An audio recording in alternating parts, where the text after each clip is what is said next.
Hello friends, स्वागत है आपका पैरामाउंट के डिजिटल प्लेटफॉर्म पर। मैं विशाल चौधरी और आज हम स्टार्ट करेंगे एडवांस मैथ्स का एक टॉपिक और टॉपिक का नाम है ज्योमेट्री यानी ज्यामिति।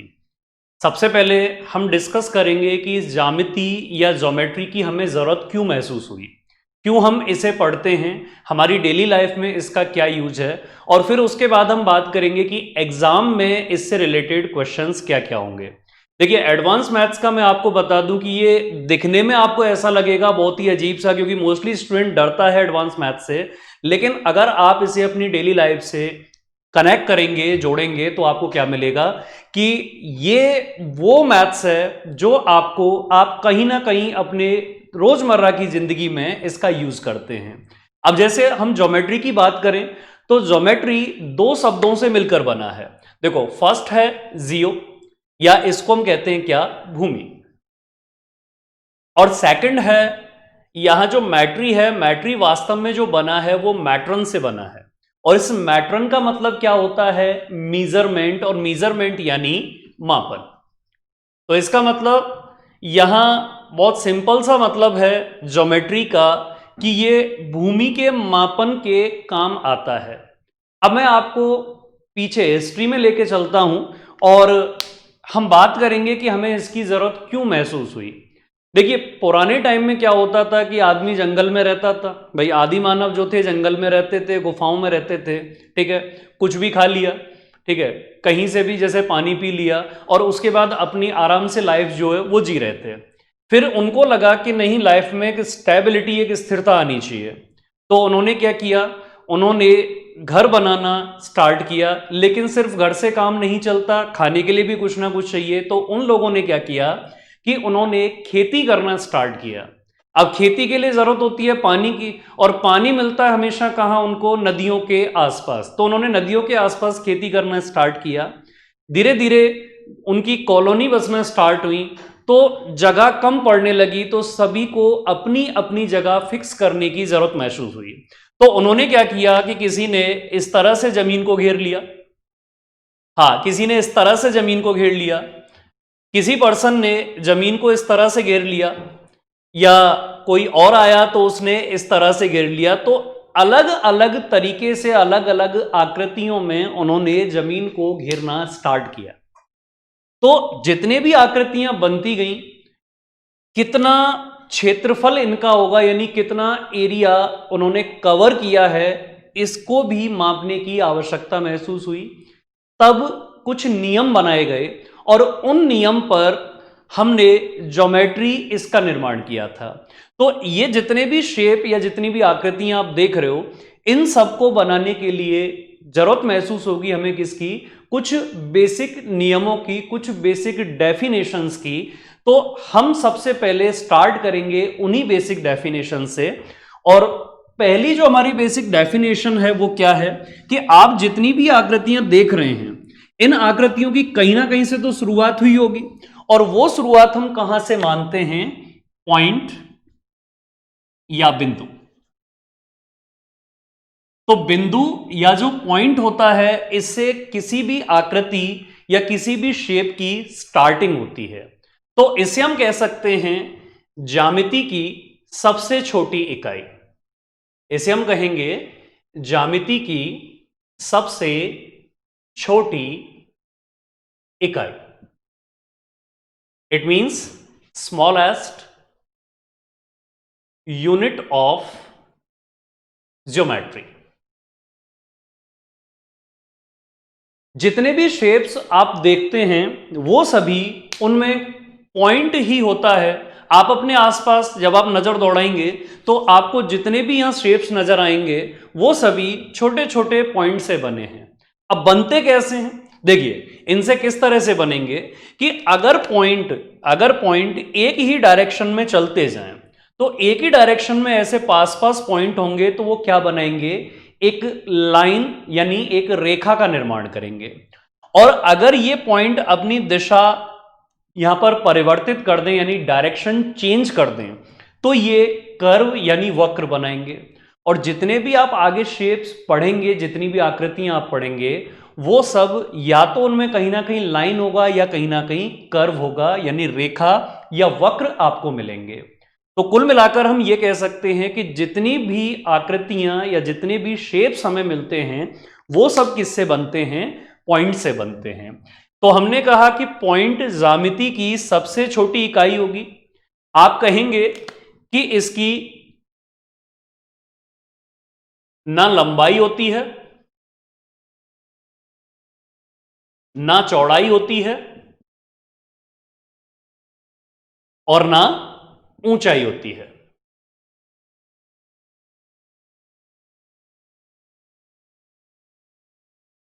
यानी it has no length, no breadth and no height. तो आपका जो भी मीडियम है उसके अकॉर्डिंग आप अपने नोट्स साथ के साथ बनाते जाएं। मैं आपको हिंदी और इंग्लिश दोनों में एक्सप्लेन करता जाऊंगा। तो ज्यामिति की सबसे छोटी इकाई होती है और इसकी ना लंबाई होती है, ना चौड़ाई होती है और ना ही ऊंचाई होती है। इट मींस आप जो भी आपके पास पेन है, पेंसिल है, मार्कर है, कुछ भी है, अगर आप उससे एक इस तरह से एक डॉट बना देंगे तो यही हमारे लिए क्या है? पॉइंट है। अब आप कहोगे सर अगर कुछ ना कुछ हम बनाते हैं तो उसका एग्जिस्टेंस होता है, अस्तित्व होता है, तो वहां पर तो लंबाई चौड़ाई होने चाहिए। अब ये ना लंबाई होती है, ना चौड़ाई होती है, ना ऊंचाई होती है। ये हमने किस बेसिस पे कहा? कि जैसे अगर मैं एक लाइन बनाता हूं, इस लाइन की जो लेंथ है उस लेंथ के कंपैरिजन में इस पॉइंट की लेंथ क्या है? ना के बराबर है। ये कंपैरिजन है। इस कंपैरिजन को आप ये कह दें कि जैसे एक बहुत बड़ी ट्रेन है और एक छोटी सी चींटी है, तो एक छोटी सी चींटी ट्रेन के आगे उसकी लेंथ हम क्या मानेंगे? यहां पर उसको नेग्लेक्ट करेंगे, बिल्कुल उसे हम जीरो मानेंगे। तो बिल्कुल ऐसा ही है, इसलिए हमने लिखा कि ना लंबाई होती है, ना चौड़ाई होती है और ना ही इसकी ऊंचाई होती है। तो फर्स्ट अपनी डेफिनेशन है पॉइंट। अब पॉइंट के बाद आगे हम डिस्कस करें, जैसा मैंने आपको बताया कि अगर यही पॉइंट एक ही डायरेक्शन में चलते जाएं, मतलब एक सीधा सा डायरेक्शन है उनका और वो अपनी डायरेक्शन को चेंज नहीं करते, तो ये क्या बनाते हैं? ये बनाएंगे लाइन यानी रेखा। तो पॉइंट से हमें लाइन यानी रेखा मिलेगा। तो आप इसके लिए क्या कह सकते हैं? आप कहेंगे हाँ, एक निश्चित दिशा में, एक निश्चित दिशा में बिंदुओं का संग्रह यानी collection of points in a certain direction. हाँ, तो एक निश्चित दिशा में बिंदुओं का संग्रह ये क्या कहलाता है? लाइन यानी रेखा कहलाएगा। अच्छा, अगर हमारे पास निश्चित दिशा यानी सर्टेन डायरेक्शन नहीं होगा तो बिंदुओं का यानी पॉइंट्स का क्या होगा? इस तरह से ये गुच्छा यानी क्लस्टर बन जाएगा। तो इसको आप लाइन नहीं कह सकते। लाइन के लिए पॉइंट्स का कलेक्शन होना चाहिए, बट वो कलेक्शन क्या होगा? एक किसी डायरेक्शन में। वो डायरेक्शन इस तरफ भी हो सकती है और इस तरफ भी हो सकती है, तो इसलिए हम दोनों तरफ इसमें क्या लगाते हैं? एरो लगाते हैं। तो यहां पर अगर हम बात करें कि लाइन इसकी लेंथ, ब्रेथ, हाइट यानी लंबाई, चौड़ाई या ऊंचाई होती है या नहीं, तो आप लिखेंगे कि इसकी लंबाई अनंत होती है।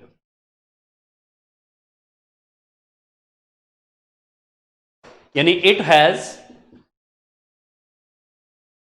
An infinite length. अच्छा, लेकिन अगर इसकी चौड़ाई या ऊंचाई की बात करें तो जब बिंदु की ना चौड़ाई होती है ना ऊंचाई होती है, तो इसकी भी ना चौड़ाई होगी ना ऊंचाई, सिर्फ लंबाई होती है। और उसका रीजन क्या है? क्योंकि पॉइंट्स एक सर्टेन डायरेक्शन में क्या हो रहे हैं यहां पर, हाँ, ये एक साथ जोड़ते जा रहे हैं, एक ग्रुप बना रहे हैं। तो इस वजह से हमें इसकी लंबाई क्या मिलती है? अनंत लंबाई होती है। अच्छा, अगर इसकी लंबाई अनंत होती है यानी लेंथ इनफाइनाइट है, तो इससे आप अगर कोई भी शेप यानी कोई भी आकृति बनाएंगे तो उनकी लेंथ भी क्या होगी, इनफाइनाइट यानी अनंत होगी। तो ऐसा अगर हम करते हैं, अगर हम अनंत लंबाई की यहां पर जैसे रेखाएं लेके चलेंगे तो जो आकृतियां बनेंगी वो भी कैसी होंगी, अनंत लंबाई की होंगी। तो मुझे एक फिक्स लेंथ की जरूरत होती है, तो उसके लिए फिर हम क्या करते हैं कि पूरी रेखा ना लेकर रेखा का एक हिस्सा लेके चलते हैं, और इस रेखा के हिस्से को ही हम क्या कहते हैं, रेखाखंड यानी लाइन सेगमेंट। ये होगा रेखाखंड या लाइन सेगमेंट। तो आप इसके लिए लिख सकते हैं रेखा का एक हिस्सा,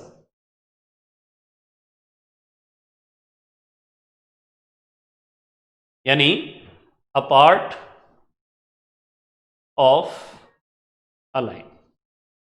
तो रेखा का एक हिस्सा होता है ये, और ये क्या होगा, फिक्स होगा। तो आप इसमें आगे ये भी कह सकते हैं कि इसकी लंबाई निश्चित होती है, इसकी लंबाई निश्चित होती है।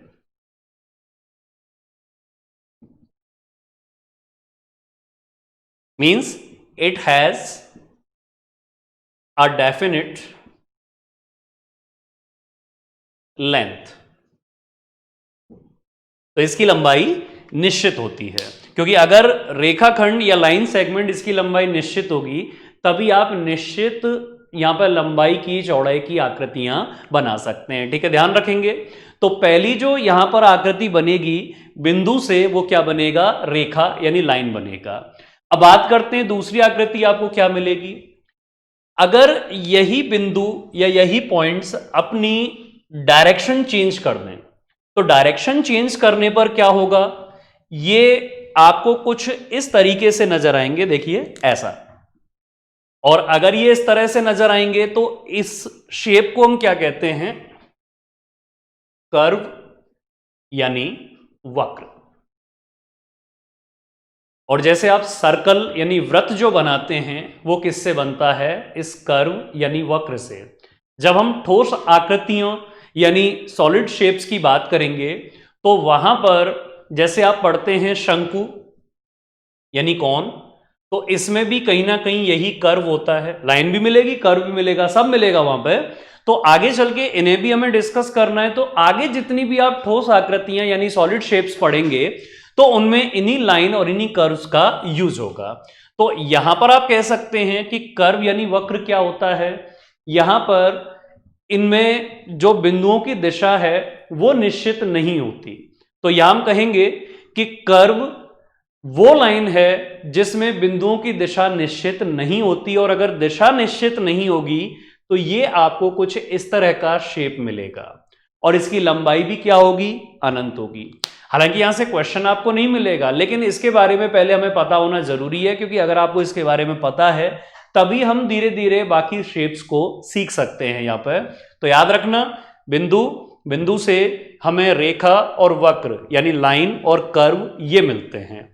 तो यहां तक क्लियर है। अब चलिए इससे आगे डिस्कस करते हैं कि हमें और क्या क्या मिलने वाला है। देखिए जो रेखा है, हम इसके दोनों तरफ ये एरो यानी तीर का निशान लगाते हैं। हम ये बताना चाहते हैं कि इसकी यानी ओर छोड़, स्टार्टिंग पॉइंट और एंडिंग पॉइंट का हमें नहीं पता, लेकिन एक लाइन ऐसी भी होती है जिसके स्टार्टिंग पॉइंट का हमें पता होता है बट एंडिंग पॉइंट का नहीं पता। तो इसे हम कहते हैं रे यानी किरण। और कॉन्सेप्ट आप समझ गए होंगे कि कहां से आया, ये जो सूरज की किरणें हैं ये कॉन्सेप्ट वहां से आया। वहां पर जो सूरज है, जो सन है, वो तो क्या रहेगा, स्टार्टिंग पॉइंट रहेगा, लेकिन किसी भी किरण का एंडिंग पॉइंट क्या होगा ये किसी को नहीं पता होता है। तो इसलिए हम क्या कहेंगे कि किरण ऐसी रेखा जिसका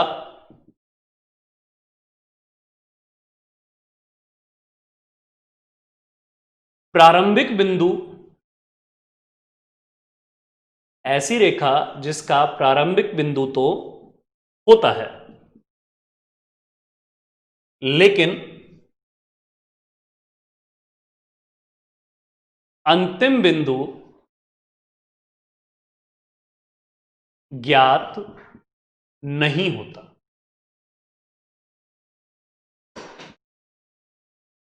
हाँ, तो इसे हम कहेंगे a line which has a starting point but it doesn't have an ending point या which ending point doesn't known। तो आप यानी यहां पे कहेंगे कि ये कि ऐसी रेखा होती है जिसका प्रारंभिक बिंदु तो हमें पता है बट अंतिम बिंदु क्या होगा ये कोई नहीं जानता, तो इसको हम रे यानी किरण कहते हैं। अच्छा, अभी किरण यानी रे, इसकी जरूरत हमें क्यों महसूस हुई? किरण या रे की जरूरत हमें इसलिए महसूस होती है क्योंकि यहां पर इसी से हम एक कॉन्सेप्ट और सीखेंगे। देखिए, और वो कॉन्सेप्ट क्या है? क्या सूरज से एक ही किरण निकलती है? नहीं, सूरज से तो बहुत सारी किरणें निकलती हैं। तो अगर मैं एक ही पॉइंट से एक से ज्यादा किरण निकालूं तो इनके बीच में जो दूरी है, जो डिस्टेंस है, इसको हम मीटर में, सेंटीमीटर में, मिलीमीटर में, किलोमीटर में नहीं नापते। इसको हम किस में नापते हैं?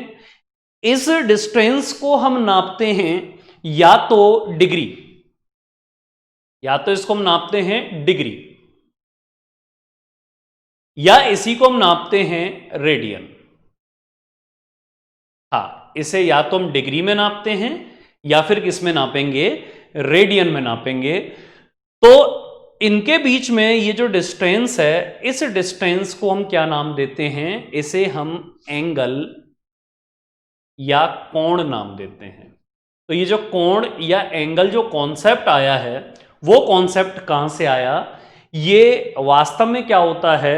दो किरणों के बीच का वृत्ताकार मार्ग। जब भी कोण यानी एंगल की बात होगी तो आप इसके लिए क्या लिखेंगे? दो किरणों के बीच का वृत्ताकार मार्ग, यानी a circular path between two race. हाँ, तो दो किरणों के बीच का वृत्ताकार मार्ग, इसी कॉन्सेप्ट को हम क्या कहते हैं? कोण यानी एंगल कहते हैं। सर्कुलर पाथ यानी वृत्ताकार मार्ग है, इसलिए हम इसे किस में नापते हैं? या तो डिग्री में, या तो इसे डिग्री में नापा जाएगा, या फिर इसे हम नापते हैं किस में? रेडियन में। तो ध्यान रखना, डिग्री या रेडियन, ये इसके दो मेजरमेंट हैं। अभी हम आगे डिस्कस करेंगे कि डिग्री और रेडियन, इन दोनों में क्या रिलेशन है, क्या क्या तरीके हैं। तो आप कोण के बारे में यानी एंगल के बारे में ध्यान रखेंगे कि कोण या एंगल क्या होता है? दो किरणों के बीच का वृत्ताकार मार्ग। अब जैसे हम बात कर रहे हैं कि डिग्री या रेडियन, ये सब क्या है? ये कोणों के मापन की पद्धतियां हैं, यानी एंगल के मेजरमेंट के क्या क्या सिस्टम्स हो सकते हैं, उन सिस्टम्स में हम इन यूनिट्स का यूज करते हैं जिसमें डिग्री या रेडियन होता है। तो यहां तक कॉन्सेप्ट क्लियर है कि सबसे पहले हमने पॉइंट की बात की, पॉइंट से हमने लाइन और कर्व यानी यहां पर रेखा और वक्र ये दो बनाए, और लाइन का ही एक हिस्सा, इसको हम लाइन सेगमेंट या रेखाखंड कहते हैं। जितने भी आकृतियां या शेप हम बनाते हैं उन सब में हम उस रेखाखंड यानी लाइन सेगमेंट का यूज करेंगे। फिर हमने पढ़ा किरण, और किरण से हमने क्या बनाया? कोण बनाया। अब हम बात करते हैं कि कोणों के मापन की क्या क्या पद्धतियां हैं, कि कोण को कौन कौन से सिस्टम से हम नाप सकते हैं। जैसे नेक्स्ट हेडिंग आप लिखेंगे कोणों के मापन की पद्धतियां, यानी एंगल मेजरमेंट सिस्टम्स। अब क्या क्या सिस्टम रहेंगे? हाँ, इसमें क्या क्या सिस्टम हो सकते हैं उनकी बात करते हैं। फर्स्ट तो रहता है, एक तो हम इसमें बात करेंगे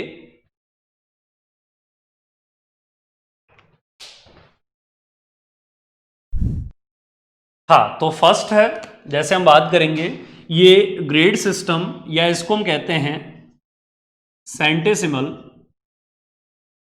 सिस्टम,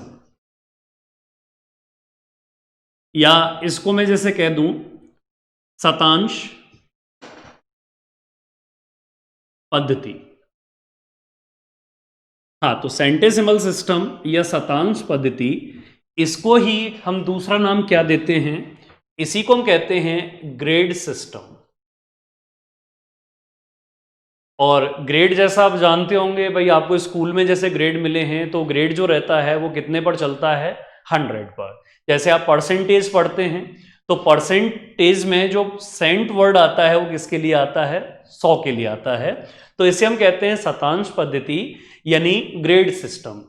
तो यहां पर हम क्या करते हैं कि कोई भी हमारे पास जैसे यहां वैल्यू होगी, तो उसके हम 100 बराबर क्या करते हैं, टुकड़े करते हैं। मतलब यहां जो एंगल को नापा जाता है वो 100 के हिसाब से नापा जाता है। और इसी ग्रेड सिस्टम को आप फ्रेंच सिस्टम भी कहते हैं, कि फ्रांस में ये सबसे ज़्यादा प्रचलित है। और जितने भी यूरोपियन नेशंस हैं वो आज भी इसी का यूज़ करते हैं। हम एंगल को नापने के लिए ग्रेड सिस्टम का यूज़ नहीं करते, हम यहां पर हमेशा किसका यूज़ करेंगे, दूसरा हमारे पास जो मेथड है उसको हम कहते हैं हाँ सेक्साजेसिमल सिस्टम, या इसी का हिंदी में नाम है शास्त्रिक पद्धति। हाँ, इसको हम कहते हैं शास्त्रिक पद्धति। तो सेक्साजेसिमल सिस्टम या शास्त्रिक पद्धति, इसी को हम क्या कहते हैं, ये इंग्लिश सिस्टम होता है, या इसी को हम डिग्री सिस्टम कहते हैं। जो आप डिग्री पढ़ते हैं वो डिग्री सिस्टम इसी पर चलता है। देखिए इसमें क्या होगा, इसको शास्त्रिक पद्धति या सेक्साजेसिमल सिस्टम हम क्यों कहते हैं, उसका रीजन क्या है। 60 यानी 60 एक ऐसी वैल्यू है जिसके अगर मैं फैक्टर्स देखूं, तो ये 1 से 2 से 3 से 4 से 5 6 इनसे डिवाइड होता है। फिर 7 8 9 से डिवाइड नहीं होगा, ये 10 से डिवाइड होगा। फिर ये 11 से डिवाइड नहीं होगा, 12 से डिवाइड होगा। इसके बाद ये 15 से डिवाइड होगा। 15 के बाद ये 20 से डिवाइड होगा, और ये 30 से डिवाइड होगा, और 60 से तो डिवाइड होता ही है। तो 1 2 3 4 5 6 7 8 9 10 11 12 वैल्यू होती हैं जिनसे ये डिवाइड होता है। तो यहां पर हम क्या करते हैं कि ये 60, ये जो शास्त्रिक, ये जो वर्ड यूज किया है या सेक्साजेसिमल, ये किसके बिहाफ पर किया है, 60 के बिहाफ पर। कि 60 के हिसाब से हम क्या करते हैं, यहां पर चीजों को ब्रेक करते हैं। जैसे आपका जो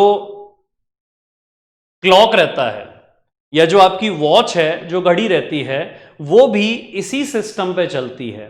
कि यहां पर उसको हम क्या करते हैं, ये 60 में डिवाइड करते हुए हम ओवरऑल कितना बनाते हैं, 360 बनाते हैं।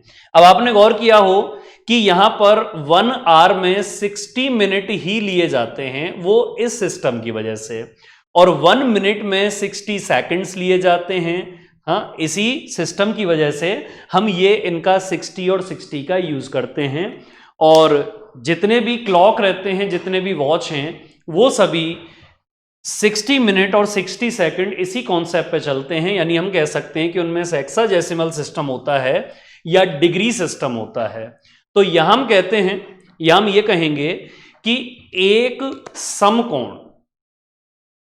समकोण यानी राइट एंगल यहां कितने डिग्री का होता है, 90 डिग्री का होता है। जबकि अगर शतांश पद्धति में बात करें, यानी सेंटीसिमल सिस्टम में, तो यही कितना होता है, एक राइट एंगल यानी एक समकोण, वो 100 ग्रेड के बराबर होता है। यहां पर एक डिग्री में, डिग्री के लिए हम एक छोटा सा ओ बनाते हैं ऊपर, तो एक डिग्री में हम कहते हैं 60 मिनट। मिनट के लिए बस आपको एक ये सिंगल डैश लगाना है।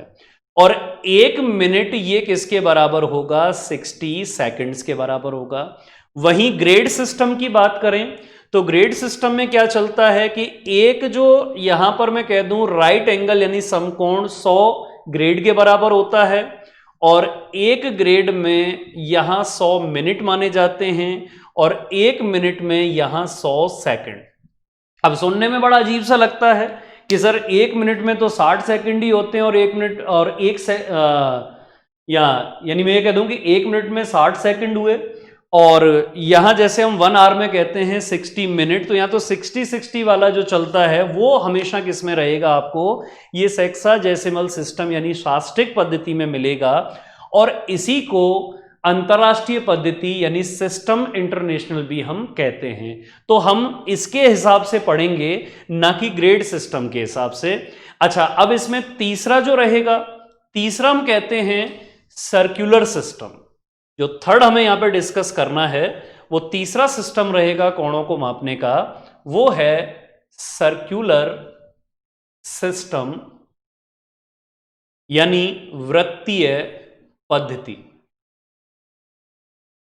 और इसी का दूसरा नाम है, इसी को हम कहते हैं रेडियन सिस्टम। जो आप रेडियन पढ़ते हैं, अब ये रेडियन वर्ड कहां से आया, ये सर्कुलर सिस्टम ही इसको हमने नाम क्यों दिया, ऐसा गणितज्ञ मानते थे पहले। ये सबसे पुरानी पद्धति है, जो वृत्तीय पद्धति है सबसे पुरानी है। तो गणितज्ञ ऐसा मानते थे कि यहां पर एक चक्कर को उन्होंने माना था, एक चक्कर को 2 पाई के बराबर माना था। अब ये पाई क्या है, ये पाई ग्रीक लेटर है। जैसे इंग्लिश में A to Z अल्फाबेट्स चलते हैं, हिंदी में आ से या तक चलते हैं, बिल्कुल ऐसे ही ग्रीक जो लेटर्स हैं उसमें 16वां लेटर है पाई। और जब भी हम कोई भी स्पेशल सिंबल यूज करते थे तो उसके लिए हम क्या करते थे, वहां पर हम ऐसे ग्रीक लेटर्स का यूज करते थे। तो ये 2 पाई कहा गया कितने के बराबर है, एक चक्कर के बराबर। और एक चक्कर का मतलब है कि अगर मैं शास्त्रिक पद्धति के हिसाब से बात करूं तो 360 डिग्री होता है। तो इसका मतलब पाई की वैल्यू कितनी हो जाएगी, 2 से डिवाइड कर दें, पाई की वैल्यू हो जाएगी 180 डिग्री। ये वैल्यू बनेगा अपने पास। तो यहां जो पाई रहेगा वो 180 डिग्री के बराबर माना जाता है। तो पाई जो वैल्यू है वो रेडियन में होती है, और रेडियन के लिए हम छोटा सा सी लगाते हैं, और डिग्री के लिए हम छोटा सा क्या लगाएंगे, ओ लगाएंगे। इस तरह से हम इनका यूज करते हैं।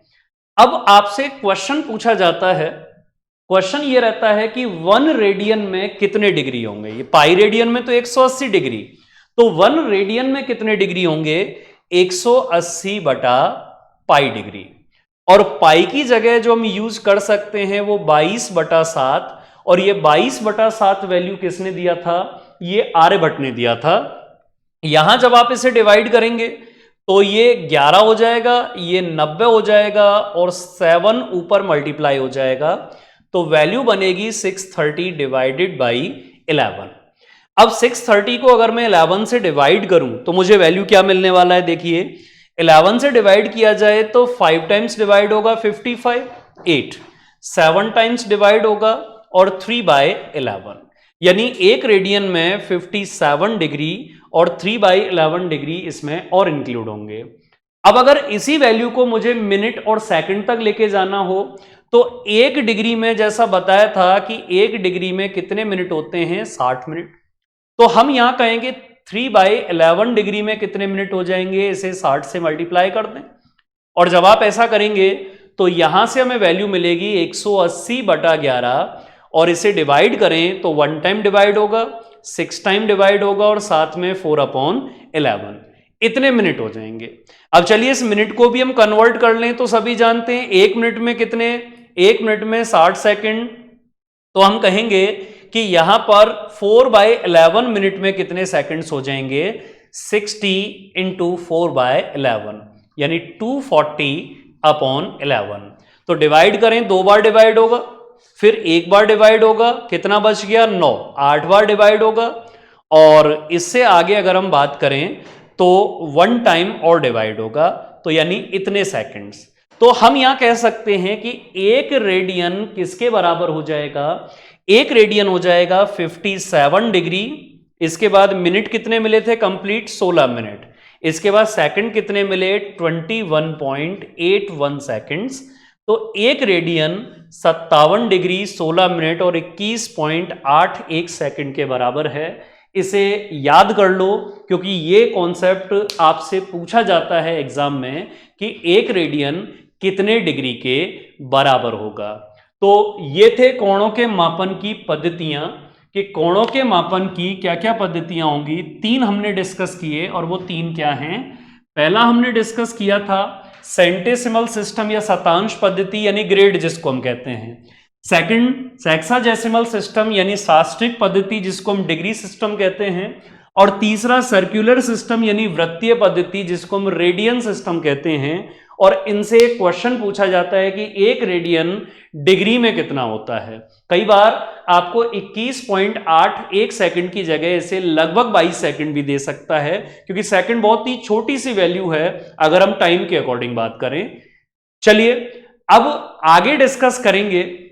ये तो हमने एंगल्स पढ़े, अब एंगल कितने टाइप के होते हैं, यानी कोणों के प्रकार क्या होंगे, इनको डिस्कस करेंगे। यहां तक आप कंप्लीट इसे लिख लें। नेक्स्ट जो हमें डिस्कस करना है कोणों के प्रकार, यानी टाइप्स ऑफ एंगल्स। अब देखिए, कोणों के जब हम प्रकार की बात करेंगे तो इसको भी हम 2 कैटेगरी में डिवाइड करने वाले हैं। पहला तो है माप के आधार पर, माप के आधार पर, या इसी को हम कहेंगे ऑन बेसिस ऑफ मेजरमेंट। माप के आधार पर या ऑन बेसिस ऑफ मेजरमेंट। अब देखिए, माप के आधार पर कितने प्रकार के कोण होते हैं। जैसे फर्स्ट हम कहेंगे, एक होता है शून्य कोण, या इसको हम कहेंगे 0 डिग्री एंगल। हाँ, शून्य कोण या 0 डिग्री एंगल, जैसा आप नाम से समझ गए होंगे कि यहां पर क्या होगा, जो एंगल की जो नाप है, जो इसका मेजरमेंट है, वो कितना रहेगा, 0 रहेगा। और ये दिखने में आपको कैसा नजर आएगा, देखिए ये दिखने में आपको कुछ ऐसा नजर आएगा कि ये एक मेरे पास किरण यानी रे है, और जो दूसरी किरण है ना वो इसी के ऊपर है, क्योंकि 0 डिग्री का मतलब है दोनों के बीच में कोई गैप नहीं है। अब जो एंगल आपको नजर ही ना आए तो उसको हम कैसे मान सकते हैं भाई, सीधी सी बात है कि ये एंगल हमें नजर ही नहीं आ रहा है। और अगर हमें नजर नहीं आ रहा तो ऐसे एंगल को हम नेग्लेक्ट करके चलेंगे तो पढ़ते हैं बस इसके बारे में, बाकी हमें ये आगे कहीं काम नहीं आएगा। जो शुरुआत होती है वो कहां से रहेगी, वो शुरुआत होगी किससे, दूसरा हम पढ़ेंगे न्यून कोण, और न्यून कोण को ही हम कहते हैं अक्यूट एंगल। अब न्यून कोण या अक्यूट एंगल ये क्या होगा, 0 डिग्री से तो बड़ा हो जाएगा, यानी शून्य कोण से बड़ा है, लेकिन 90 डिग्री यानी राइट एंगल या समकोण से क्या होगा, छोटा होगा। यानी मैं इसको ऐसे कह सकता हूं कि ये 0 डिग्री से बड़ा होगा, इसको कोण को मैंने थीटा ये कह दिया, लेकिन 90 डिग्री कोण से क्या होगा, छोटा होगा। ठीक है, तो दूसरा भी याद रखेंगे कि 0 से बड़ा और 90 से छोटे जितने भी एंगल होते हैं उनको हम क्या कहते हैं, एक्यूट एंगल या न्यून कोण। अच्छा, तीसरा अगर हम डिस्कस करें तो तीसरा होगा समकोण, और समकोण यानी राइट एंगल। अगर इसकी बात की जाए तो इसे हम कहेंगे कि ये कितने के बराबर होगा, हमेशा 90 डिग्री के बराबर होगा। या कोण को हम हमेशा थीटा कहेंगे, और थीटा ये भी एक ग्रीक लेटर है, जैसा पाई हुआ करता था, तो यहां पे भी थीटा यानी कोण कितने डिग्री का होगा, अगर 90 डिग्री का तो उसे हम क्या कहेंगे, समकोण कहेंगे। अच्छा, फोर्थ अगर हम बात करें, बिल्कुल बेसिक से हम यहां शुरुआत कर रहे हैं भाई। आप हाँ बिल्कुल, अगर इस फील्ड में नए हैं, ज्यामिति अगर आप पहली बार पढ़ रहे हैं तो आपको सारी चीजें समझ में आनी चाहिए, और मैं बेसिक से आपको एडवांस लेवल तक लेके जाऊंगा, क्योंकि हम ये सब जो पढ़ रहे हैं वो एडवांस मैथ इसके अंतर्गत हम पढ़ रहे हैं। और जितने बेसिक्स आपके क्लियर रहेंगे, प्री टू मेंस क्लियर करने में आपको उतनी ही आसानी होगी। तो इसलिए ध्यान रखना कि जितने भी हम यहाँ पर बेसिक्स हैं उनको क्लियर रखेंगे, हमारा एग्जाम भी बहुत इजीली निकलेगा। अब समकोण यानी 90 डिग्री से बड़े जितने भी कोण होते हैं उनको हम कहते हैं क्या? अधिक कोण। उनको हम कहेंगे अधिक कोण यानी ऑब्ट्यूस एंगल। ये ऑब्ट्यूस एंगल या अधिक कोण होता है। तो अधिक कोण को हम क्या कह सकते हैं कि ये 90 डिग्री से तो बड़ा होगा, लेकिन 180 डिग्री से क्या होगा? छोटा होगा। तो अधिक कोण को आप याद रखेंगे। इसके बाद पांचवा है सरल या ऋजु कोण। इसको हम सरल कोण या ऋजु कोण कहते हैं। और इस सरल या ऋजु कोण, इसको इंग्लिश में हम कहेंगे कौन सा angle? Straight angle. Straight angle नाम क्यों दिया गया इसको? क्योंकि देखिए एक रेखा जो रहती है वो एक ही सीध में यानी एक ही डायरेक्शन में होती है, और जब बिल्कुल सीधी रेखा है तो ये कोण भी क्या करता है? एक सीधी रेखा का निर्माण करता है। तो इसलिए इसको हम सरल कोण कहते हैं। और इसकी माप कितनी होती है? ये भी 180 डिग्री का इसे हम कहेंगे। अच्छा, इसके बाद नेक्स्ट हम डिस्कस करेंगे। नेक्स्ट जो एंगल रहेगा, नेक्स्ट एंगल हम यहां पर कहेंगे कि इससे बड़ा जो रहेगा वृहत कोण। ये वृहत कोण या इसी को हम कहते हैं प्रतिवर्ती कोण। वृहत कोण या प्रतिवर्ती कोण, और इसी का इंग्लिश में हम नाम कहेंगे क्या? Reflex angle. ये रिफ्लेक्स एंगल होगा जो 180 डिग्री से बड़ा होगा, बट 360 डिग्री से छोटा होगा। इसको आप ध्यान रखेंगे। तो ये एंगल हो गया कौन सा? रिफ्लेक्स एंगल या वृहत कोण। अच्छा, इसके बाद एक लास्ट और इसमें रहेगा माप के आधार पर। अभी यही खत्म नहीं हो रहा, अभी और भी हम पढ़ेंगे, लेकिन ये हम सिंगल सिंगल कोणों की बात कर रहे हैं। लास्ट वाला होगा क्या कि अगर कोण 360 डिग्री का है तो इसको हम पूर्ण या संपूर्ण कोण कहते हैं, और संपूर्ण कोण इसको कंप्लीट एंगल इस नाम से जाना जाता है। और इसकी माप कितनी होगी? 360 डिग्री। यहां थीटा का मान कितना हो जाएगा? 360 डिग्री।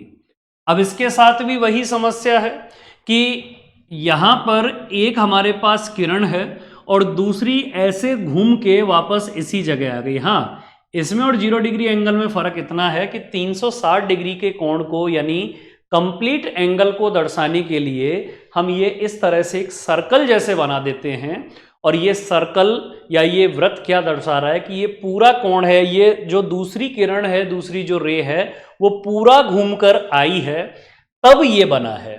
तो इसका भी हमारे यहाँ कोई यूज नहीं है। तो हमारे जो काम के हैं वो न्यून कोण से लेकर और वृहत कोण, यहां तक के ये जो 5 एंगल हैं ये काम के हैं। शुरुआत में और लास्ट में जो मैं एंगल दे रखा है ये हमारे काम के नहीं है, क्योंकि इनका किसी भी शेप या किसी आकृति को बनाने में कोई योगदान नहीं है। योगदान सिर्फ इन 5 का है। ठीक है, तो माप के आधार पर आपको कोण यहां पे जैसे याद हो गए कौन कौन से होंगे। 0 से शुरू करना है, 0 डिग्री एंगल। फिर इसके बाद 0 से 90 के बीच में न्यून कोण यानी एक्यूट एंगल। 90 है तो समकोण यानी राइट एंगल। 90 से बड़ा 180 से छोटा है तो इसे हम यहां पर कहेंगे अधिक कोण यानी ऑब्ट्यूस एंगल। इसके बाद अगर 180 डिग्री है तो इसे हम सरल कोण, ऋजु कोण यानी स्ट्रेट एंगल नाम देंगे। 180 से बड़ा है, 360 से छोटा है तो इसे हम वृहत प्रतिवर्ती कोण या वृहत कोण नाम देते हैं, जो क्या होगा, जो यहां पर रिफ्लेक्स एंगल इस नाम से जाना जाएगा। और इसके बाद लास्ट रहेगा कंप्लीट एंगल यानी संपूर्ण कोण, जो 360 डिग्री का होगा। तो ये तो हुए माप के आधार पर। अच्छा, अब दूसरा, जैसे मैं यहां पर दो एंगल रख रहा हूं और उन दो एंगल से हम अगले कोण यानी अगले एंगल्स की बात करेंगे। तो पहला तो मैंने रख लिया समकोण और दूसरा मैंने रख लिया क्या, सरल कोण, और बाकी सबको हम यहां से हटा देते हैं। भाई एक तो मैंने समकोण यानी 90 डिग्री और एक मैंने सरल कोण यानी 180 डिग्री, इनको रख लिया, बाकी सबको हमने हटा दिया। अब देखिए, अगर इन दोनों की बात करें तो एक कोण है और 90 डिग्री का है, तो इसको हम कहते हैं समकोण यानी राइट एंगल। लेकिन एक से ज्यादा कोण हैं जिनका योग कितना है, 90 डिग्री है। दो भी हो सकते हैं, तीन भी हो सकते हैं, चार भी हो सकते हैं, जिनका योग कितना है, 90 डिग्री है। तो इन एंगल्स को, इन कोणों को हम क्या नाम देंगे, इनको हम नाम देते हैं पूरक कोण या कॉम्प्लीमेंट्री एंगल। हाँ, तो इनको हम पूरक कोण या कॉम्प्लीमेंट्री एंगल ये नाम देते हैं। और पूरक कोण, कॉम्प्लीमेंट्री एंगल, ध्यान रखना कि दो या दो से अधिक कोण जिनका योग कितना हो, 90 डिग्री हो, इनको हम पूरक। एक है तो समकोण, और अगर एक से ज्यादा हैं जिनका योग यानी सम कितना है, 90 डिग्री है, तो इनको हम पूरक कोण कहेंगे। अब एक कोण है और 180 डिग्री का है, तो इसको सरल, रिजु या स्ट्रेट एंगल कहेंगे। लेकिन अगर एक से ज्यादा कोण हैं जिनका योग 180 है, तो इनको हम संपूरक कोण या सप्लीमेंट्री एंगल कहेंगे। संपूरक कोण या सप्लीमेंट्री एंगल कहेंगे। तो संपूरक कोण, अगर ऐसा कोई वर्ड आपको मिलता है, या सप्लीमेंट्री एंगल ऐसा वो कहता है, तो यहां समझ जाना कि एक से ज्यादा कोण हैं जिनका योग कितना है, 180 डिग्री है। तो दो आप ये भी याद रखेंगे। भाई एक है तो राइट एंगल सरल कोण है, क्योंकि इसका जो वैल्यू होगा वो 90, और एक से ज्यादा है जिनका सम 90 डिग्री है, तो इनको हम कॉम्प्लीमेंट्री एंगल या पूरक कोण कहेंगे।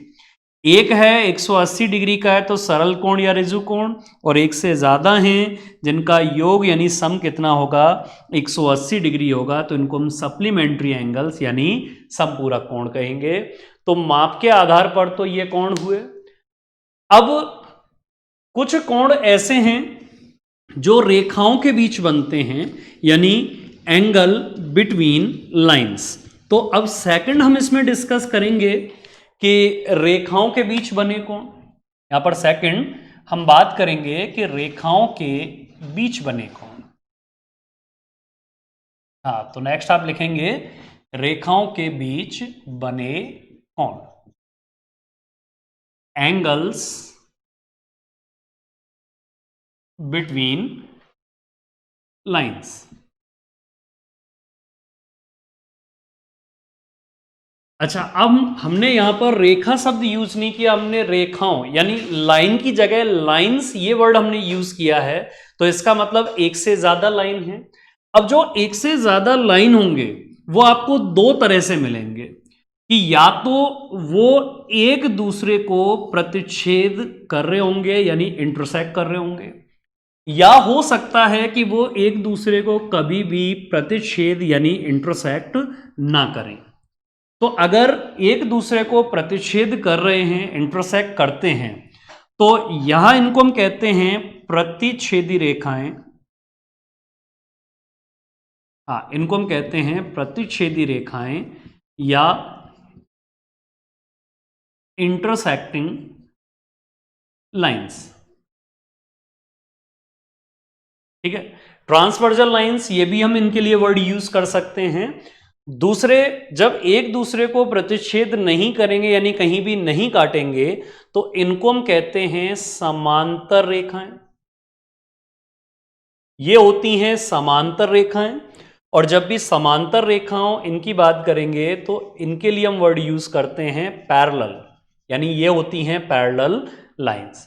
तो दो तरह की लाइन यानी दो तरह की रेखाएं आपको मिलेंगी, एक तो प्रतिच्छेदी रेखा यानी इंटरसेक्टिंग या ट्रांसवर्जल लाइंस, और दूसरी समांतर रेखाएं यानी पैरेलल लाइंस। यहां पर कोण जो बनते हैं, जैसे ये कोण और ये एक दूसरे के बराबर होंगे, और ये कोण ये एक दूसरे के बराबर होंगे, और इनको हम कौन से कोण कहते हैं? ये कोण होते हैं शीर्षाभिमुख कोण। ये कोण होंगे शीर्षाभिमुख कोण या वर्टिकली अपोजिट एंगल। ये शीर्षाभिमुख कोण या वर्टिकली अपोजिट एंगल होते हैं और ये हमेशा बराबर होते हैं। अब मान लीजिए आपसे कह दिया जाए कि प्रूव करो कि ये इसके बराबर है और ये इसके, चलिए नाम देते हैं 1 2 3 4, यानी 1 बराबर 3 है और 2 बराबर 4 है। तो ये जैसे हमें यहां पर क्या करना है, हाँ प्रूव करना है। कैसे करेंगे? यहां पर अगर मैं 1 और 2 की बात करूं तो 1 और 2 इनका सम कितना हो जाएगा? इनका सम हो जाएगा 180 डिग्री। इनका जो योग है वो 180 डिग्री होगा। क्यों होगा? क्योंकि अभी आपको बताया था कि ये एक स्ट्रेट लाइन यानी सरल रेखा है, तो ये पूरा कोण कैसा होगा? स्ट्रेट एंगल यानी सरल कोण होगा। और सरल कोण हमेशा कितने डिग्री का होता है? 180 डिग्री का। लेकिन ये दो हिस्सों में बटा हुआ है, एक हिस्सा 1 है और दूसरा ये 2 है, तो इन दोनों को मिलाकर हम क्या कहेंगे? 180 डिग्री कहेंगे। अच्छा, ऐसे ही अगर मैं बात करूं तो ये भी तो एक सरल रेखा है, और अगर ये सरल रेखा है तो इसका मतलब ये पूरा कोण सरल कोण होगा, स्ट्रेट एंगल होगा। तो एंगल 2 प्लस एंगल 3 ये भी कितना हुआ? 180 डिग्री। इन दोनों का टोटल भी 180 है, इन दोनों का टोटल भी 180 है, तो मैं ऐसा कह सकता हूं कि एंगल 1 प्लस एंगल 2 उतना ही होगा जितना एंगल 2 प्लस एंगल 3 है, क्योंकि दोनों का सम 180 डिग्री है। तो यहां से जब आप 2 को राइट हैंड साइड लेके जाएंगे तो माइनस हो जाएगा, तो हम कहेंगे कि 1 बराबर किसके है? 3 के। तो यहां एंगल 1 बराबर है एंगल 3। ऐसे आप प्रूव कर सकते हैं एंगल 2 किसके बराबर है? एंगल 4 के। तो याद रखेंगे आप कि जब भी यहां पर शीर्षाभिमुख कोण या वर्टिकली अपोजिट एंगल की बात होगी तो हमेशा ये प्रतिच्छेदी रेखाएं यानी इंटरसेक्टिंग लाइन या ट्रांसवर्जल लाइन होंगी, और दोनों ही सरल रेखाओं के बीच में ये कोण बनेंगे। तो अगला अपना जो कोण रहेगा वो आप याद रखेंगे कि रेखाओं के बीच में यहां सिर्फ हमें एक ही ये कोण मिलता है। हाँ, इसके बाद एक कॉन्सेप्ट और आप याद रखेंगे, और वो ये है कि एंगल 1 और एंगल 2 को आप आसन्न कोण कह सकते हैं, यानी एडजेसेंट एंगल। एंगल 2 और एंगल 3 को आप आसन्न कोण यानी एडजेसेंट एंगल कह सकते हैं। एंगल 3 और एंगल 4 को भी आप आसन्न कोण यानी एडजेसेंट एंगल कह सकते हैं, और एंगल 1 और एंगल 4 को भी आप आसन्न कोण यानी एडजेसेंट एंगल कह सकते हैं। क्यों? क्योंकि इनके बीच में एक जो हमें ये किरण दे रखी है, जो रे दे रखी है, वो क्या है? कॉमन है, और एक लाइन पर हैं, तो इसी को हम नाम देते हैं रैखिक कोण युग्म यानी लीनियर पेयर। तो ये दो शब्द और आपको आगे मिलेंगे, ये भी कोण आपको यहीं मिलते हैं प्रतिच्छेदी रेखाओं के बीच में, कि आप ऐसा कह सकते हैं कि एक आपको कोण मिलेगा आसन्न कोण यानी एडजेसेंट एंगल, आसन्न या एडजेसेंट एंगल। इसका मतलब क्या रहेगा कि दो ऐसे कोण जिनके बीच में क्या हो? एक उभयनिष्ठ यहां पर किरण हो, यानी कॉमन अगर रे हमें मिलती है दो एंगल के बीच में तो उनको हम आसन्न कोण या एडजेसेंट, बस ये नाम याद रखना। ऐसे कभी आपसे नहीं पूछा जाएगा पेपर में कि आसन्न कोणों का सचित्र वर्णन करो, कभी नहीं पूछेगा वो बस आपसे इतना ही पूछेगा, मतलब ये शब्द आपको कहीं ना कहीं मिलेगा। तो इसका मतलब ये है कि जैसे ये लगातार दो कोण है और इनके बीच में कॉमन रे यानी एक उभयनिष्ठ किरण है, तो ये आसन्न कोण होंगे।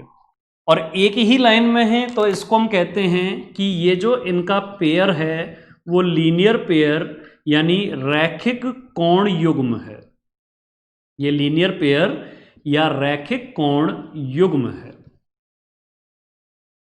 तो इन वर्ड्स को आप ध्यान रखेंगे कि अगर कहीं लीनियर पेयर वर्ड यूज करें तो इसका मतलब कि दो कोण हैं जिनका योग 180 है, और जहां भी आसन्न कोण की बात करें तो आसन्न कोण में भी क्या होगा कि दो यहां पर लगातार कोण हैं, उनके बीच में एक वेनिस्ड जीवा है। और आप रैखिक कोण युग्म को ऐसे भी याद रख सकते हैं कि रैखिक कोण युग्म बना है, लीनियर पेयर बना है, तो आसन्न कोण तो इसमें होंगे ही होंगे।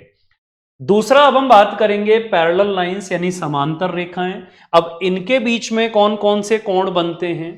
देखिए, जब कोई भी दो समांतर रेखाओं को एक रेखा यहां पर प्रतिच्छेद करती है यानी काटती है, ट्रांसवर्जल लाइन या इसको हम प्रतिच्छेदी रेखा कहते हैं, तो हमें कुल मिलाकर कितने कोण मिलेंगे? 1 2 3 और 4, ये 5, ये 6, ये 7 और ये कितना? 8। तो ये टोटल 8 कोण मिले। अब इन 8 कोणों में हमें कौन कौन से यहां पर कोण मिलेंगे और क्या क्या हम उनको नाम देंगे, चलिए इसे डिस्कस करते हैं। जैसे यहां एक आपको कोण मिलेगा, जब हम बात करेंगे इसमें संगत कोण जो समांतर रेखाओं के बीच में बनते हैं, संगत कोण या कॉरेस्पॉन्डिंग एंगल्स, कॉरेस्पॉन्डिंग एंगल्स। अब ये संगत कोण या कॉरेस्पॉन्डिंग एंगल्स कैसे होते हैं? देखिए ध्यान रखना, जैसे कोण 1 और कोण 5 है, ये हमेशा क्या होंगे? बराबर होंगे। जब भी आप इनके मेजरमेंट यानी माप की बात करेंगे तो 1 और 5 इन दोनों का माप आपको एक जैसा नजर आएगा। बिल्कुल ऐसे ही कोण 2 और कोण 6, एंगल 2 एंड एंगल 6, ये दोनों बराबर होंगे। कोण 3 और कोण 7, एंगल 3 एंड एंगल 7, और कोण 4 और कोण 8 यानी एंगल 4 और एंगल 8, ये बराबर होंगे। इनको हम संगत कोण कहते हैं। ये सर्कल राइट साइड ऊपर की तरफ एक है, तो ये भी एक सर्कल राइट साइड ऊपर की तरफ कोण 5 है। सर्कल लेफ्ट साइड ऊपर की तरफ कोण 2 है, सर्कल लेफ्ट साइड ऊपर की तरफ कोण 6 है। तो 1 बराबर 5, 2 बराबर 6, बिल्कुल ऐसे ही 3 बराबर 7 और 4 बराबर 8 होंगे। इसको ध्यान रखेंगे। अच्छा, अगर मैं इस लाइन को एक बार हटा दूं, मान लीजिए मेरे पास एक ये लाइन है और दूसरा ये लाइन है, जिनको हम प्रतिच्छेदी रेखा यानी ट्रांसवर्जल लाइन कहते हैं, तो हमने अभी अभी पढ़ा था शीर्षाभिमुख या वर्टिकली अपोजिट, जिसमें 1 बराबर होता है 3 के और 2 बराबर होता है 4 के। इसको मैं साइड में लिख रहा हूं कि एंगल 1 बराबर है 3 के और एंगल 2 बराबर है किसके? 4 के।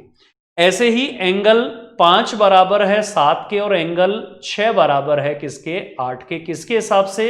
शीर्षाभिमुख कोण यानी वर्टिकली अपोजिट एंगल, इसके हिसाब से। ये था अपने पास।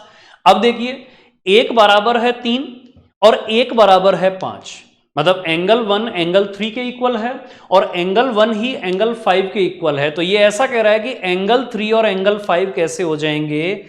इक्वल हो जाएंगे। ऐसे ही 2 बराबर है 4 और यहां 2 बराबर है 6, तो हम कह सकते हैं 4 बराबर 6 हो जाएगा।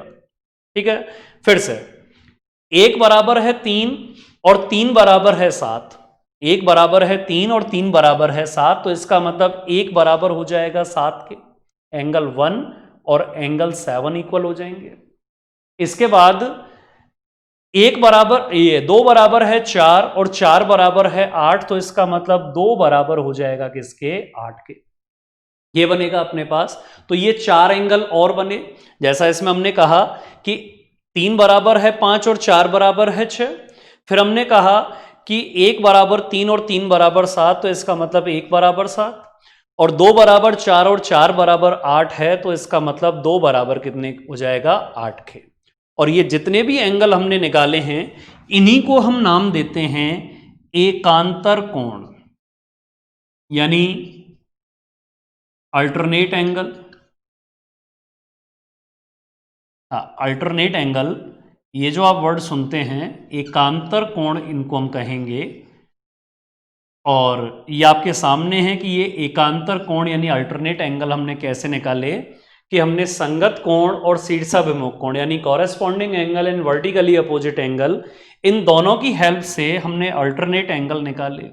अच्छा, आप इस कॉन्सेप्ट को ऐसे भी समझ सकते हैं कि ये देखिए एक जेड बन रहा है, तो इस जेड के जो अंदर की तरफ ये जो दो कोण थे, इस जेड के अंदर की तरफ ये जो दो कोण थे, तो इन दोनों कोण को हमने क्या कहा, एकांतर कोण।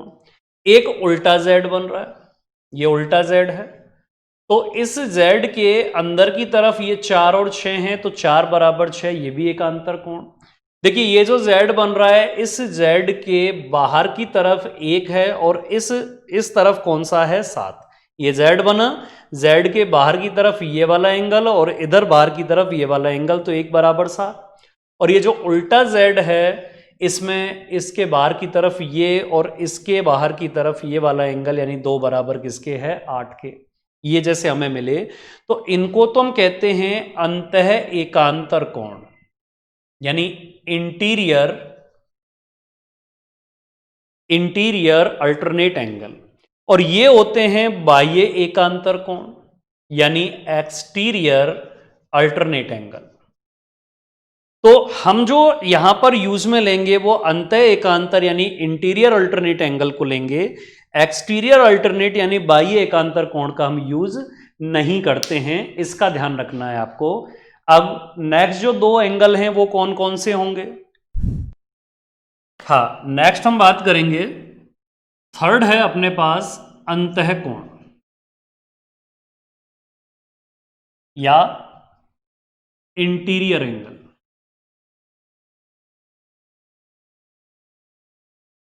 देखो एक हमने पढ़ा था अंतः एकांतर कोण और बाह्य एकांतर कोण, यानी interior alternate angle and exterior alternate angle, वो कॉन्सेप्ट अलग था, उसमें बराबर हुआ करते थे। अब अगर मैं सिर्फ अंतः कोण यानी इंटीरियर एंगल की बात करूं तो ये कभी बराबर नहीं होते। देखिए मैं फिर से ये पैरेलल लाइंस यानी समांतर रेखाएं बना देता हूं, और एक ट्रांसवर्जल लाइन यानी प्रतिच्छेदी रेखा इनके बीच से होके जा रही है, और हमने इनको नाम दिए 1 2 3 4 5 6 7 8। तो यहां हम ऐसा कहेंगे कि जैसे हमारे पास देखो एक तो जो प्रतिच्छेदी रेखा है ट्रांसवर्जल लाइन है, तो इसके एक ही तरफ होने चाहिए कोण। तो ट्रांसवर्जल लाइन या प्रतिच्छेदी रेखा के अगर मैं राइट हैंड साइड में बात करूं तो 1 4 5 और 8 हैं। अब इन 1 4 5 और 8 में से 4 और 5 ऐसे हैं जो समांतर रेखाएं इनके अंदर की तरफ बने हुए कोण हैं, तो इनको हम क्या कहेंगे, अंतः कोण, और इनका योग होता है कितना, हमेशा 180 डिग्री। एक बार इस साइड देखते हैं, इस तरफ 2 3 6 और 7 हैं, लेकिन अंदर की तरफ कौन कौन से कोण हैं, कोण 3 और कोण 6, इनका टोटल भी कितना होगा, 180 डिग्री होगा। तो हम कहेंगे कि 4 और 5 मिलाकर 180 डिग्री और 3 और 6 मिलाकर भी कितना होगा, 180 डिग्री। लेकिन एक मिनट, इस 180 वाला जो कॉन्सेप्ट था ये तो हम बहुत देर से पढ़ते आ रहे हैं कि हमने कहा कि अगर थीटा यानी कोण की वैल्यू 180 है तो कौन सा कोण, सरल कोण या स्ट्रेट एंगल, इसको हमने कहा था। फिर आपको यह भी कहा कि अगर दो कोणों का योग 180 डिग्री होता है तो इनको हम कौन से कोण कहते हैं, संपूरक कोण यानी सप्लीमेंट्री एंगल कहते हैं।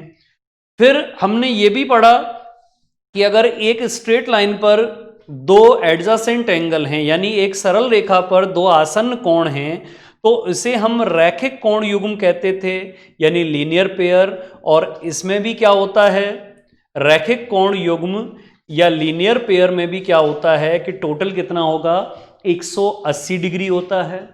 और इसके बाद अब ये एक और नया कॉन्सेप्ट आया है जिसमें हम अंतः कोणों की बात कर रहे हैं, इंटीरियर एंगल, इनका सम भी 180 डिग्री। तो इन चारों कॉन्सेप्ट को हम एक साथ समझते हैं कि ये क्या क्या है। देखिए एक ही कोण है 180 डिग्री का है, सरल कोण, इसमें तो हमें कोई डाउट नहीं है, ये तो पहले ही लड़ाई से बाहर है क्योंकि सिर्फ सिंगल एंगल था। अगर दो कोणों का योग या दो से ज्यादा कोणों का योग 180 डिग्री होता है तो वो संपूरक कोण होंगे। तो संपूरक कोण कोई भी हो, चाहे रैखिक कोण युग्म हो चाहे अंतः कोण हो, इन सबको हम संपूरक कोण की कैटेगरी में रख सकते हैं। दूसरी बात बस आप ये याद रखना कि जो रैखिक कोण युग्म लीनियर पेयर होता है उसमें सम तो 180 डिग्री होगा, लेकिन वो होंगे आसन्न कोण, एडजासेंट एंगल।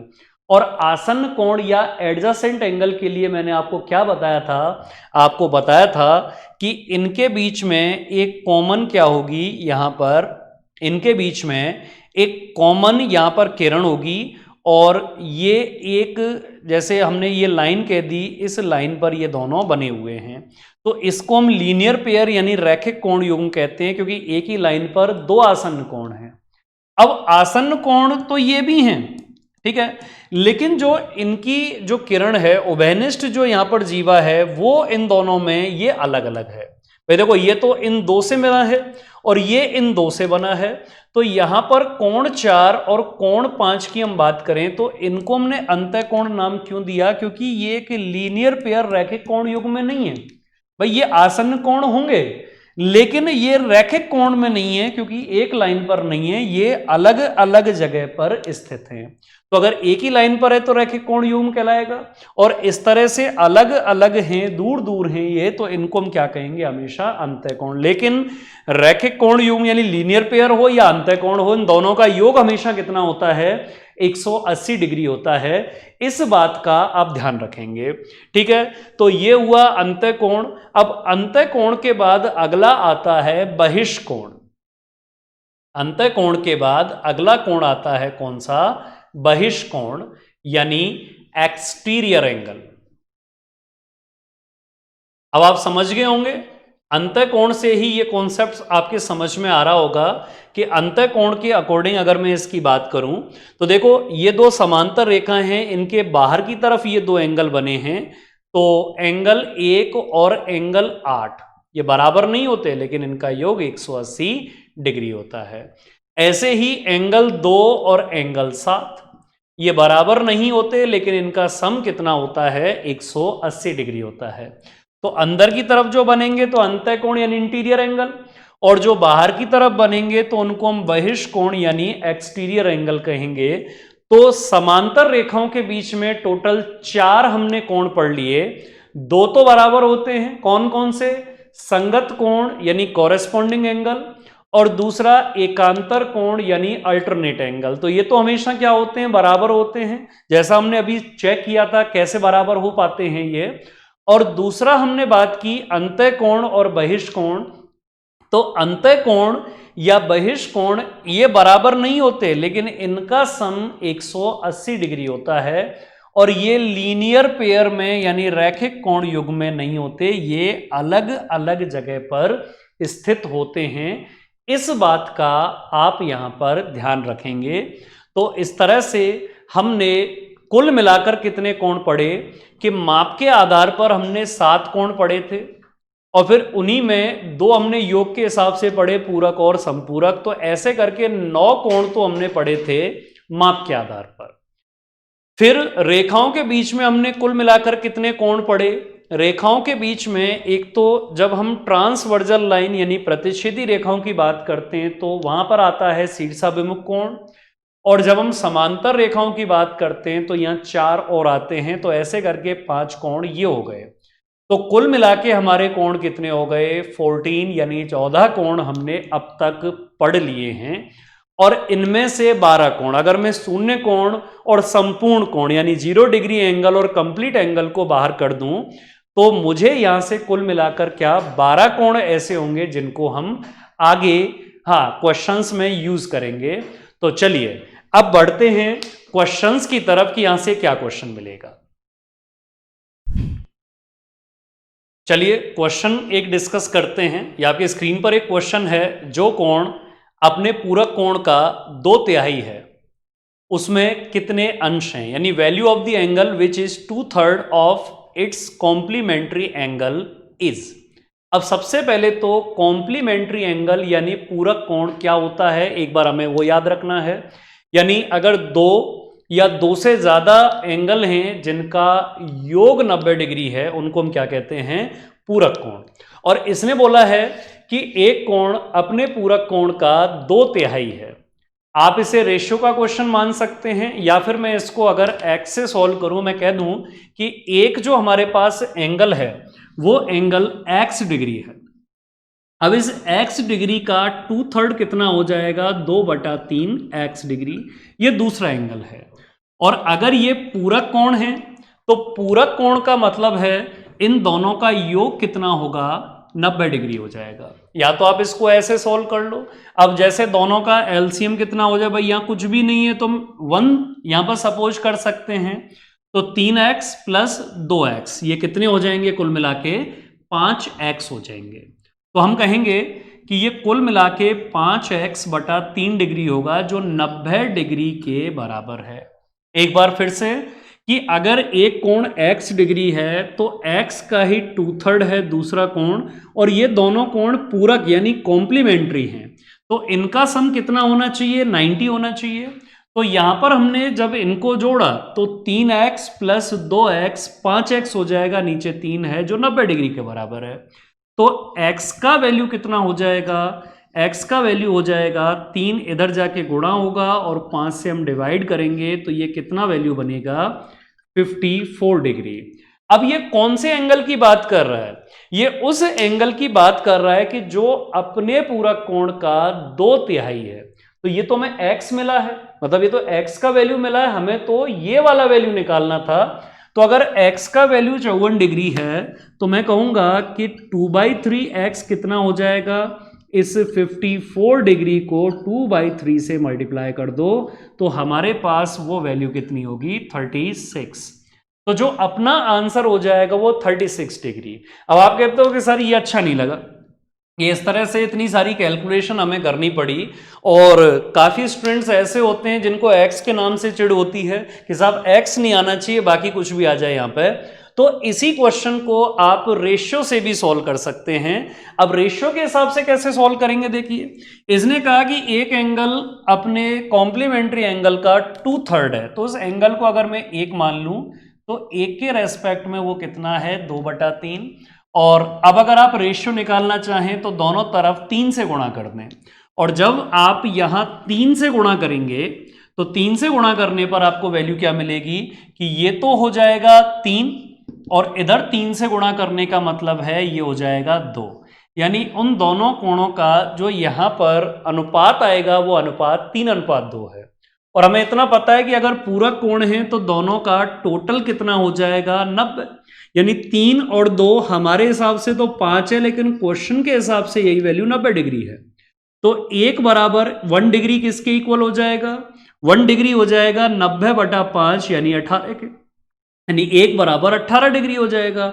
और हमें तो वो 2/3 वाली वैल्यू बतानी थी ना, तो 2 बराबर कितना हो जाएगा?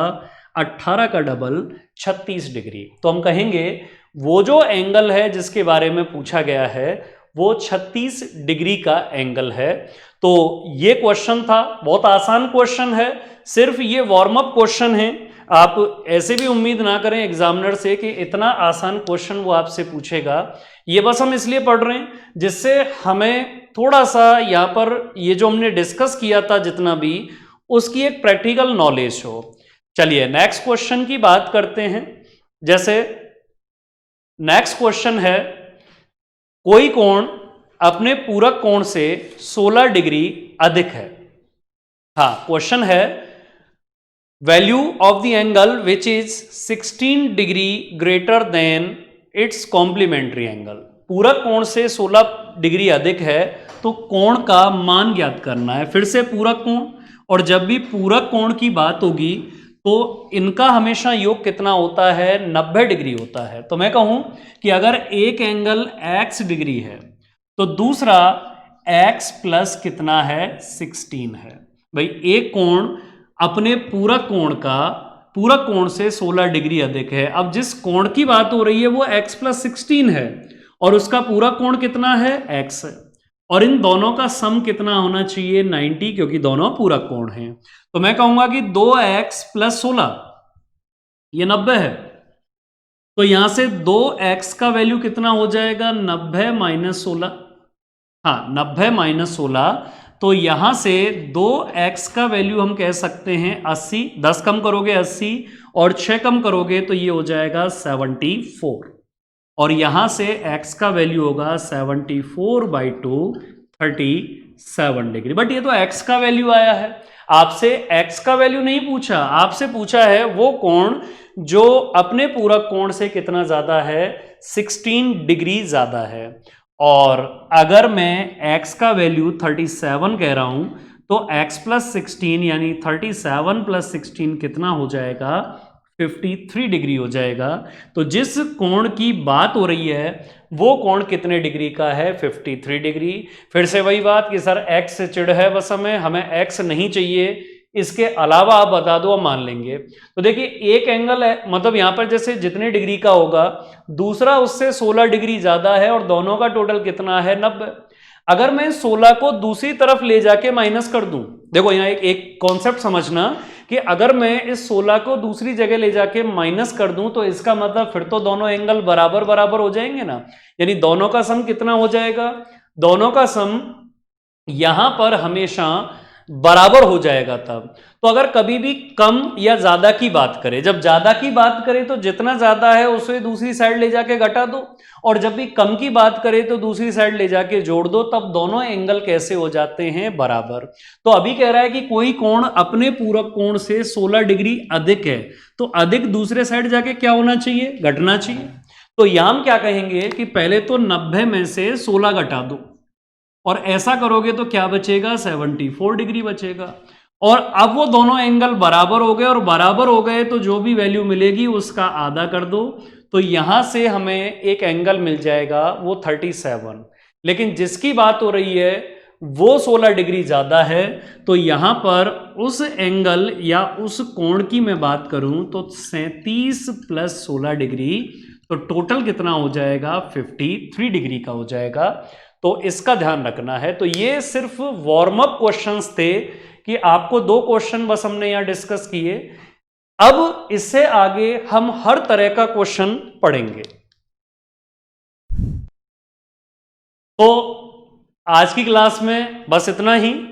नेक्स्ट क्लास में हम डिस्कस करेंगे कि जितना भी हमने अब तक एंगल से रिलेटेड क्वेश्चंस पढ़े हैं, मतलब जो भी कॉन्सेप्ट पढ़े हैं, इन कॉन्सेप्ट से क्या आपको एक अच्छा क्वेश्चन मिल सकता है। देखिए 10+2 एग्जाम में एंगल्स बहुत वाइडली आपसे पूछे जाएंगे, बहुत सारे क्वेश्चंस एंगल्स के बनते हैं।